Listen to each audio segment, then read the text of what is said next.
ഹരിത പതാക പിടിച്ച് ഹക്കിൻ വഴികളിലായി നടന്ന് കടന്നു ചെല്ലാം പ്രതീക്ഷയുടെ കവാടങ്ങളിലേക്ക്. പ്രതാപങ്ങളുടെ ദില്ലിയിൽ പ്രത്യാശയുടെ പതാക. ലോകത്തിലെ ഏറ്റവും വലിയ ജനാധിപത്യ രാജ്യത്തിന്റെ തലസ്ഥാന നഗരി ന്യൂഡൽഹി. ജനാധിപത്യം വെല്ലുവിളി നേരിടുന്ന ന്യൂനപക്ഷം അരക്ഷിതമാകുന്ന രാഷ്ട്രീയ കാലാവസ്ഥയിൽ രാജ്യ തലസ്ഥാനത്ത് ഇന്ത്യൻ ന്യൂനപക്ഷത്തിന് പ്രതീക്ഷകളുടെ പുലരി പിറക്കുന്നു. ഖായിദെ മില്ലത്ത് സെന്റർ. ഇന്ത്യൻ യൂണിയൻ മുസ്ലിം ലീഗിന്റെ ദേശീയ ആസ്ഥാനം ദില്ലിയിൽ.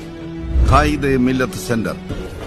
ഒരുപാട് സന്തോഷത്തോടെയാണ് നിങ്ങളുടെ മുന്നിൽ നിൽക്കുന്നത്. മുസൽമാന്റെ ഇസ്സത്തായ, മുസൽമാന്റെ വെളിച്ചമായ ഖായിദെ മില്ലത്തിന്റെ സവിധത്തിലേക്കാണ് ഞാൻ പോകുന്നത്. ഖായിദെ മില്ലത്ത് എന്ന മഹാനുഭാവൻ അന്തിയുറങ്ങുന്ന ചെന്നൈയിലെ ഈയൊരു നഗരത്തിലാണ് ഞാൻ എത്തിയിരിക്കുന്നത്. ഇന്ത്യൻ യൂണിയൻ മുസ്ലിം ലീഗിന്റെ ഹരിതചന്ദ്ര താരാലങ്കൃത ഹരിത പതാക പാറിപ്പറക്കാൻ പ്രതാപങ്ങളുടെ ദില്ലിയിൽ പ്രത്യാശയുടെ പതാക.